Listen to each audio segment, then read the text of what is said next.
Hi, this is Teresa from Closeted Creatives Coaching. I want to welcome everyone to the Self-Love Summit today. So excited to introduce my fabulous guest with me. Barb is the owner of Rediscovering You, and she understands the challenges we face on our journey to self-love. She has been mentoring and inspiring women for over 30 years and is living proof that hope, healing, and self-love can be found in even the most difficult situations. And there is always an opportunity to reclaim your life and rediscover yourself. She is the author of 2 books and the founder and CEO of Rediscovering You, a learning community for women approaching, experiencing, or moving forward from divorce. Only 16 months after her company opened its doors, she was chosen by the Minnesota Women's Press as one of their Change Makers of the Year. I love that award. And I personally work with Barb as one of her sponsors, and it's my honor to support her wonderful work in the world. So thank you, Barb, for being here. Thank you for inviting me. This is wonderful. Great. So we ask everyone the same first question. Are you ready? Tell us about your own journey to self-love and what that's been like. You know, when Teresa asked me about this, I was like, oh, that's an easy question. And I went, no, it's not easy. It's a long journey.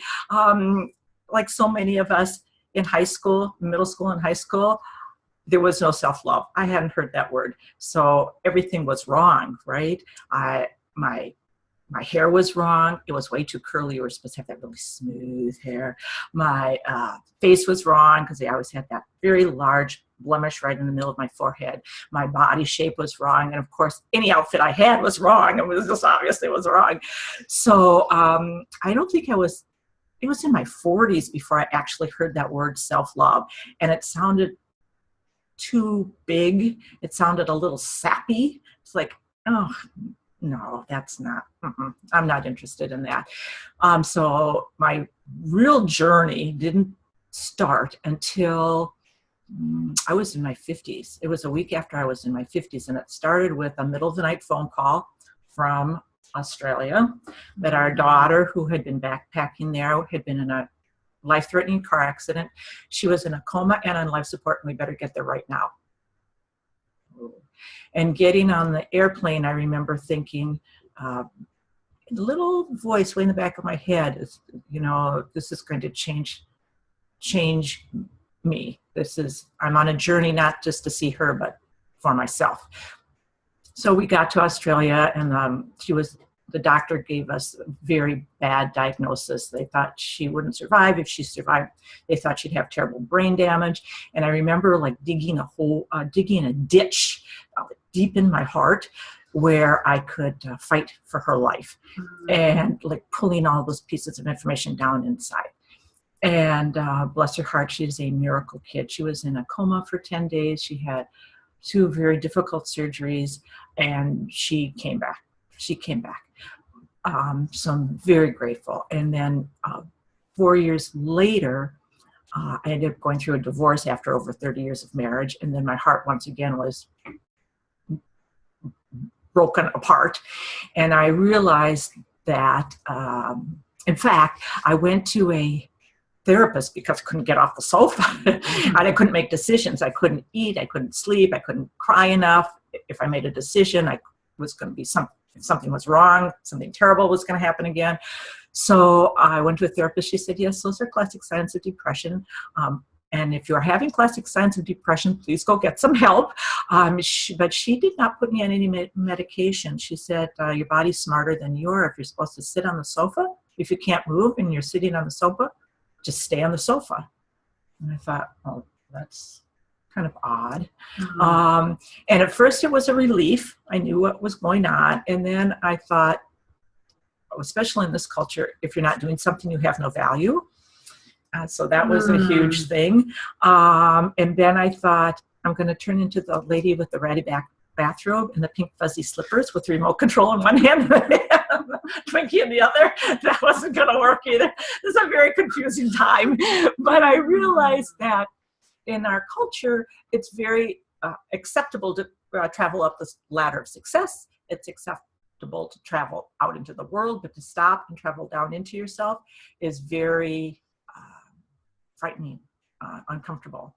But that's where I started to rediscover who I was. I found all those pieces that I had buried or in my heart or were hiding deep in my heart. And that was the beginning of my journey, because I did not have a self before then, as we were talking about, and I could find those pieces.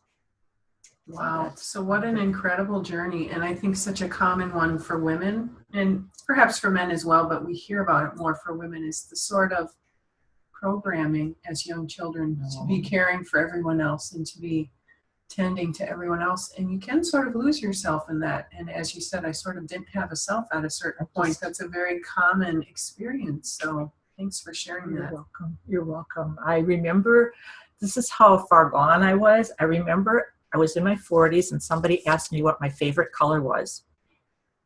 And I couldn't give them an answer. I couldn't give them, I didn't know.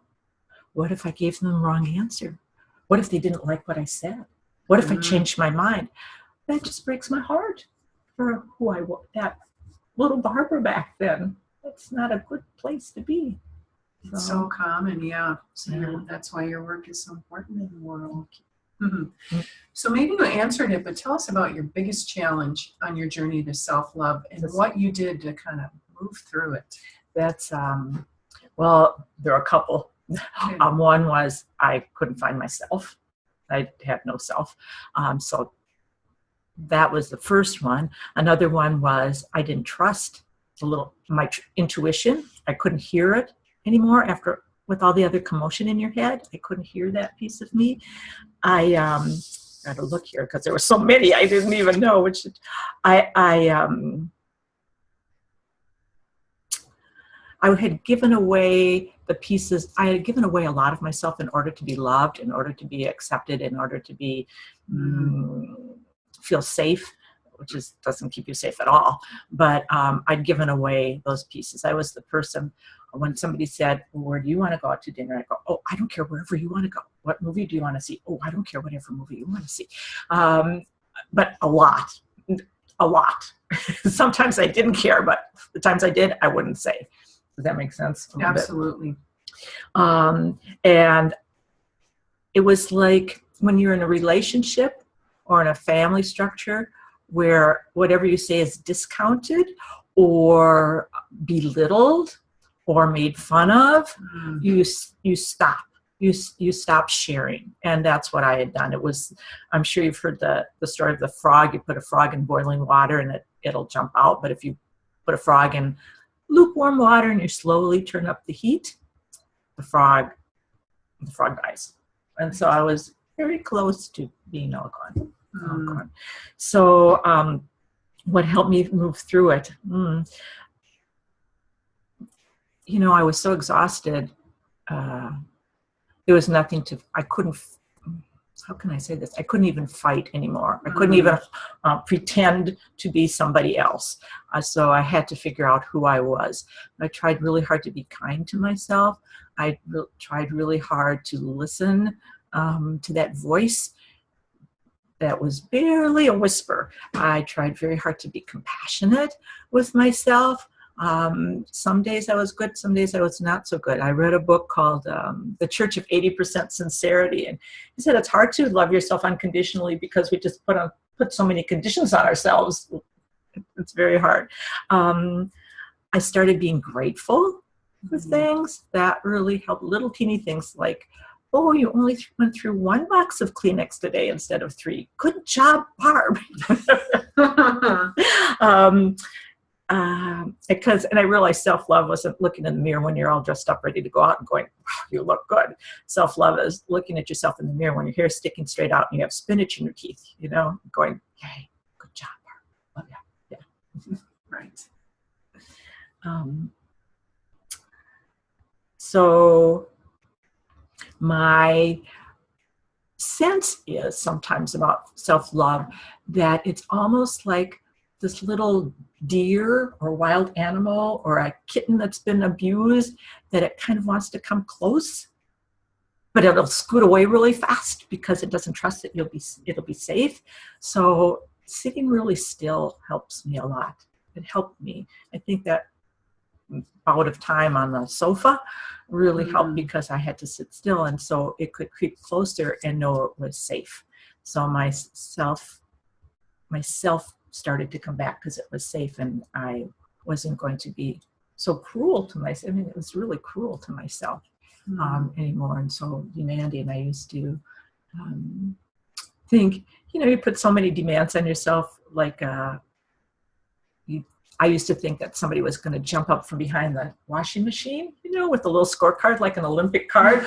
Oh, 4.2, those whites just aren't white enough. I'm sorry, honey. And not smelling spring fresh at all. So, always a test of my self-worth, always, always. And that's exhausting. Absolutely. It takes a long time to realize that there's that essence of you, that core of who you are, that's what you love. And the other stuff is just stuff.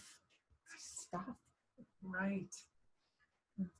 Well, thank you for sharing that. I heard so many things. One was making space. So when you're disconnected, you have to make space or pause in your life. You can't keep moving in the wrong direction. I really heard that. Two was, I loved how you said it. It's sort of like when we disconnected from our self-love, there's a trust issue. And so how we are gentle with ourselves and create a new environment that often we've never been shown. I think your story really highlights the fact that often we've never been shown how to love ourselves and accept ourselves unconditionally. And so we grow up thinking, if I do my laundry right, and if I do my chores right, and there's all these conditions about our self-worth that are actually irrelevant, but we don't know any better. So we're going to be frantically busy trying to meet all those conditions. And so it sounds like, and I've had that in my own personal experience, the sort of quote breakdown phase of our life is where that reconnection happens, because there's space and there's stillness and there's sort of a trust that's built by it being able to slowly creep up and say, poke, poke, is it safe? And then off again and back and forth until it really knows it can come and stay. That's how it takes time. Yeah. Yes. And that's one of my challenges is patience. Right? Patience. Practice. Practice too, I think. You have to practice it. It's something new. I remember, I wasn't even going to share this, but I remember my mom had passed away. My dad had been very ill. I had to go to the grocery store for him. He gave me a list, and the voice in my head was terrible. He wanted some bananas, and I thought, does he want 3 bananas or 4 bananas? I'm going to get the wrong number. Oh, no. And he wanted some sliced Swiss cheese from the deli, and they asked me if it should be thin or thick sliced. And I went, I don't know. What if I say the wrong kind? What if I get him the wrong kind? And then he wanted Melba toast. Do you know how many different kinds of Melba toast there are on the shelf? Oh my God. It's like, I'm going to get on the wrong kind of Melba toast.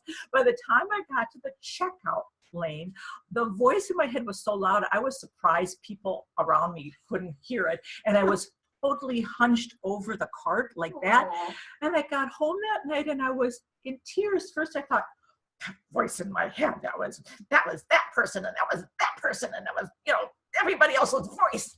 And then I paused and I went, oh no, that's my voice now. That was my voice. I thought, oh, that just broke my heart. That was my voice. I just took that voice over, and it was a big step in realizing that's no way to talk to myself anymore. That's no way to talk to myself.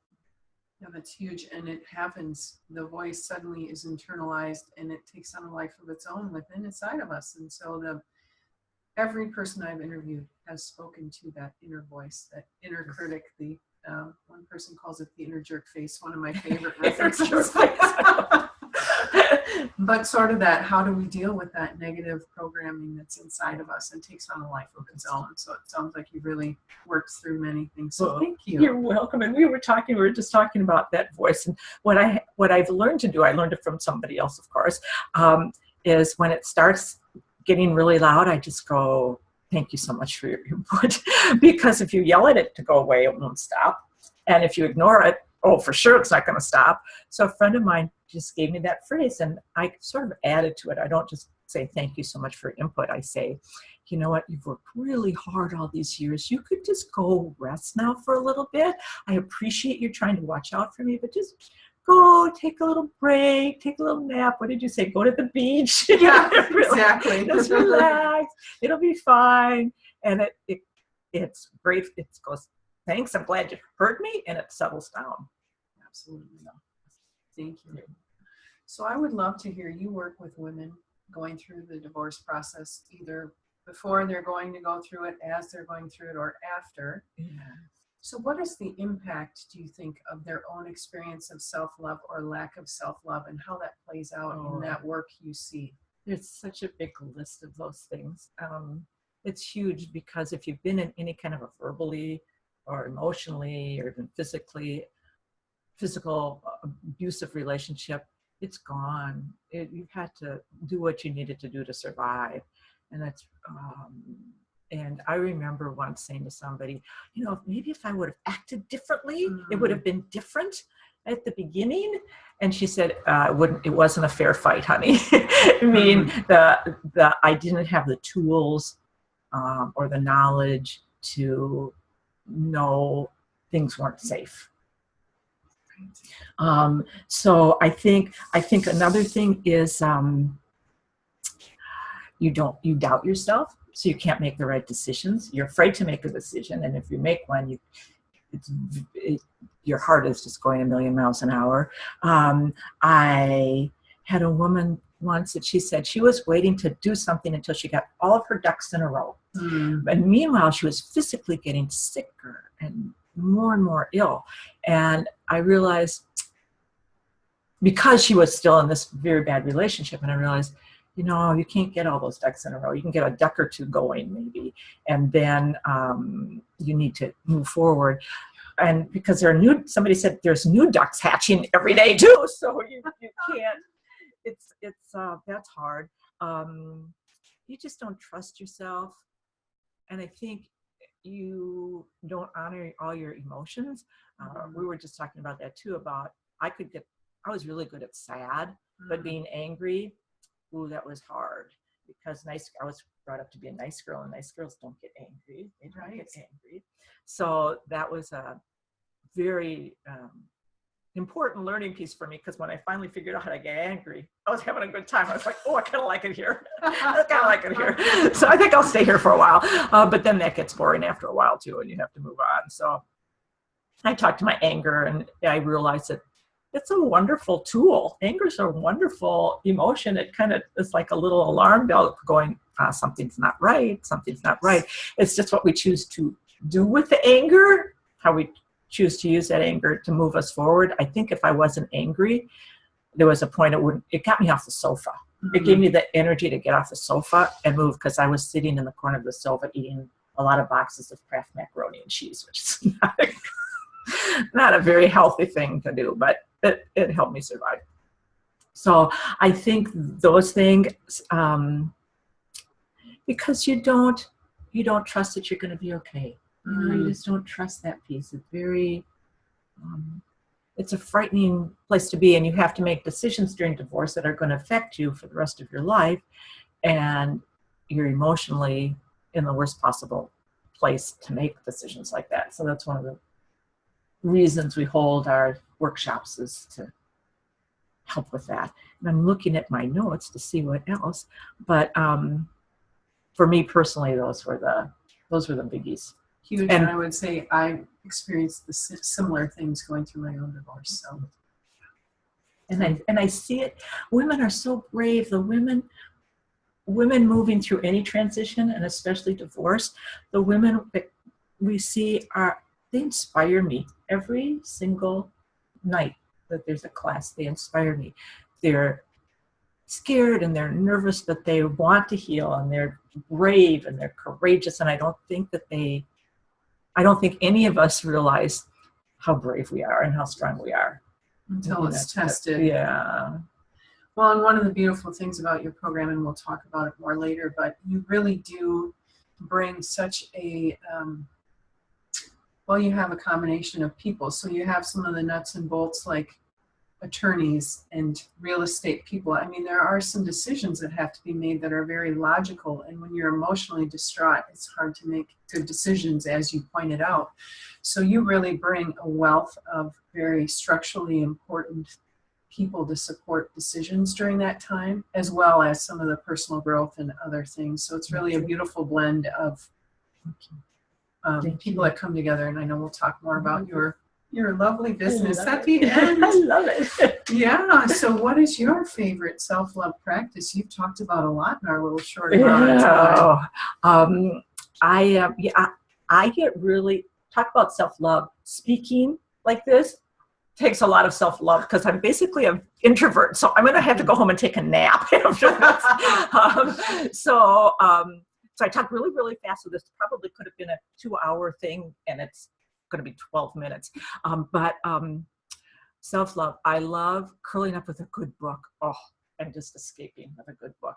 I love being in nature, especially with horses. I love horses. So if I can go to a barn and hang out with horses, I don't care if I'm shoveling manure. I'm a happy camper. That's just, but they were an important part of my life. They still are. I love going for a walk outside. I love being with friends. Because when during a divorce, one of the things that happens is you lose a lot of people that you thought you were your friends, and it's a little disconcerting, but it makes room for new wonderful people to appear in your life, and that's just what's happened to me.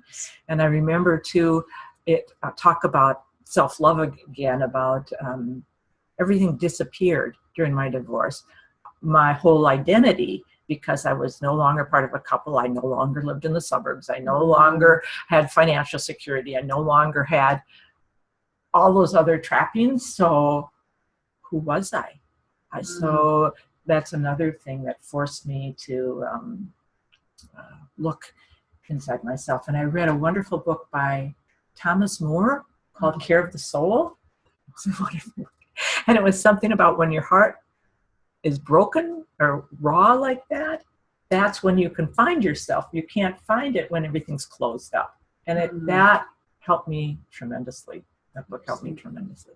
So I totally went off topic from what were we talking about? The things I love to do. You gave a lot of great self-love practices, and I just want people to hear as many different options as possible. And I'm struck by how you, what I really heard from you is you have some passions, and that's one of your self-love practices is to tap into those passions. Horses, reading a great book, as you've written books. I mean, your love of the word. And sort of, so that's one we haven't heard yet. It's really tapping into those passions. Nice. I love that. I like that too. I like that you pointed that out, because I think like so many of us, we don't realize that we're passionate about something or really good about something until somebody says, hey, because it's part of who we are, so we don't notice it as much. So thank you. That was good. Absolutely. So what topic or what message would you like to share with this audience about self-love? I know. I looked at that question and I went, practice. Practice. It's always there. I think it's always there, and we just forget. Let me look and see if there's anything else. No, I'm on the 3rd page. It opens up when you can do even little pieces of yourself. Love little pieces of yourself here and there. Like that book about the 80% Church of 80% Sincerity. If you can just start out by being a friend to yourself. If you can start little teeny steps, it's like anything else that you're unfamiliar with, like a baby learning to walk or something that's been so disconnected from you for so long. Just be gentle, take little steps, and one day you'll realize, oh my gosh, I kind of do like myself. Oh my God, yeah. And it's not, I think a lot of us think it's, we're being, what would be the word? We're being too full of ourselves. That was one of the phrases that we were brought up. Don't be too full of yourself. You're going to get a big head. But that's not what it's about. It's about the essence of who you are, not the stuff you do. I mean, you can celebrate that too. That's great. But it's the essence of who you are, that little core. I remember when my daughter was so sick in the hospital in Australia, and we had a little apartment that the hospital gave us that was a few blocks away. But it was up a really, really steep hill. And I was walking home one day from the hospital, and I'm walking up this steep hill. It's very hot. It's very windy. And I don't notice the trees. I don't notice the traffic. I don't notice the other buildings. I'm just trying to take one step at a time to get up this hill. Just let me take that next step. And I felt like I was worn down to that core, that little core of who I was. And I think maybe that was the start, that I got to that place. And we all have those times in our lives. And that's the part that you love, that core, that essence, that light that's still in you no matter what. That's what that thrives with self-love. That's what it comes from the inside out, and then everything slowly changes in your life. Everything slowly changes. Your path is brighter. You light it. I think you give other people permission to feel the same way about themselves. I don't think we have a lot of role models for that. We have a lot of role models for doing, achieving, and then you feel less than because you didn't. What if my book wasn't a bestseller? I'll never write another book. My painting didn't win an award. I'll never do another painting. That's cool. How did we absorb that? I mean, our culture does that to us, but we don't have to listen to that. We do it because we love it. I love to write. People love to paint. Do it because you love it. You don't have to win a prize. You don't have to get a ribbon. But in loving that core of yourself, I think, brightens the world. It makes a difference for everyone. Mm-hmm. I agree. I call it radiating more heart light. Oh, it's beautiful. Mm-hmm. It's beautiful. And sort of what you were saying and what I believe is that we are loved because we exist. Yes. Not for anything we do, but we're taught that it's about doing our chores right. Whatever accomplishments that people think we should have. So thank you for sharing that. You're welcome. So you have fabulous work that you do. You have a couple of books. What would you like to share about your business, book, etc.? And how can people reach you? Oh, thank you. This is like talking about your favorite grandchild. I love that. I love it.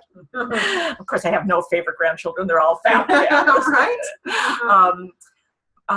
My business, well, what started was I wrote 2 books. And I joined a women's writers group, and they said, well, you need to promote your books. And the way you do that is you need to do workshops or classes or something. And being the introvert I was, I said, no, thank you. I'm not going to do that. The first book was about how my daughter's accident saved my life. Because as I watched her struggle to heal, I thought I realized it was time for me to do the same thing. Mm-hmm. So her accident really did basically save my life. And both my girls are inspirations to me. And then my second book was right after the divorce, and I was very irritated with Happily Ever After. Mm-hmm. I know it's there, but I was not a happy camper. So I wrote a fairy tale about Cinderella and Snow White later, when the prince ended up being not so charming. And the first versions were rather angry. I was still kind of good at angry then. And then I realized that, oh no, this is a book about the girls. How women go together. So Cinderella and Snow White obviously have to meet for tea and go together to the wise woman in the woods. And she gives them gifts and tools so they can reclaim their future and their voice and their spirit. And then if another prince does come along, he doesn't have to rescue them because they already did that themselves. That's their job anyway. That's way too much pressure for any prince. He doesn't know what to do with that. So I really didn't want to do any workshops, but I would do a couple on, the first ones were divorcing after decades, we called them. And I do one, I'd stop. And then I do another one, I'd stop. And then eventually, through a winding path, how they just sort of wind. And I ended up meeting someone. Well, I have time. Do I have time to tell a story? Okay. Yes, you do. We had we decided to do a monthly dinner with a guest speaker because I thought women will show up for food and maybe a glass of wine or something, you know. So we found a restaurant with a private meeting room, and during dinner we would go around the table and you could share part of your story if you wanted to. You didn't have to, but it was a place where your story was honored and what you said would help somebody else, and everyone would realize that they're not alone. And then we would have the guest speaker come, and the first one we had a mediator. And so I turned to the waiter, I said, how much longer can we be in the room? And he said, the restaurant closed 20 minutes ago. Oops. So the whole group walked into the parking lot and no one left. They kept talking for about another half an hour. And I drove home, I was physically vibrating. I thought, oh, well, this is really, really important. This is important. So we did a couple more, and after the second or third one, someone said, oh, could I maybe sponsor this? I'm a realtor, you know, maybe there are women here that, you know, are looking for homes. They have to transition. It's like, sponsorships, that's a very good idea. So we started doing that. And then some time went by, and one of the sponsors, who was an attorney, family law attorney, she said, you know, I'm getting clients from you. I'm rebranding my business, and I'd like you to meet the person that I'm working with. I thought, oh, they want my input. Isn't that nice? No, I got there and they said, honey, you need a little help, which is fun. That was even better. And so then I was rebranded. They helped me rebrand as Rediscovering You. The You like a university because it's education based, but the rediscovering is because it's a place where you can rediscover again your voice, your future, your spirit, a new happily ever after for yourself. And I love that it's a fabulous balance, as you said, between the nuts and bolts pieces and the support, the genuine support of each other, and the classes on self-compassion and healthy boundaries and forgiveness, and friendships are made, and it's just it's a fabulous group, and I love it. I'm inspired every week by the women that attend. Absolutely, and you create a beautiful environment. So your website, is it rediscoveringyou.com? Yes, it's Rediscovering You, you like a university. So rediscovering and the letter U, rediscoveringyou.com. And my books are both exclusively there too. One is called Hope Grew Round Me. That was from a poem. I found it in a poem. Mm-hmm. And the other one is After the Ball, A Woman's Tale of Reclaiming Happily Ever After. So those are the two books there. Great. And yes, her links will be on the Summit page, but I just love to hear it out loud in case people can't wait to get to the page and they just want to check it out. So thank you, Barb. This has been so much fun to hear your story and hear your wisdom about self-love and the work you do with women, and how you've really taken your own personal journey to self-love and then turn that into a light for others. You become a lighthouse. Oh, thank you very much. I appreciate that. Yes. All right. Take care. Thank you.